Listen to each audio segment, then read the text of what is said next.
and ate bread in his house and drank water. My goodness, the prophet. Now it came about. Yeah, the old prophet Yeah, lied to the man of God. Yeah. Okay, now go it ahead. came about as they were sitting down at the table that the word of the Lord came to the prophet who had brought him back. And he cried to the man of God who came from Judah, saying, Thus says the Lord, because you have disobeyed the command of the Lord and have not observed the commandment which the Lord your God commanded you,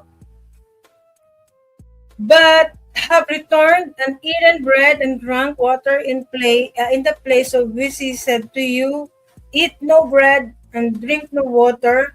Your body shall not come to the grave of your fathers. Oh no. Ah, it came about what?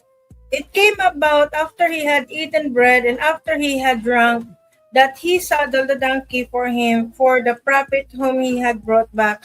Now, when he had gone, a lion met him on the way and killed him, and his body was thrown on the road with the donkey standing beside it. The lion also was standing beside the body.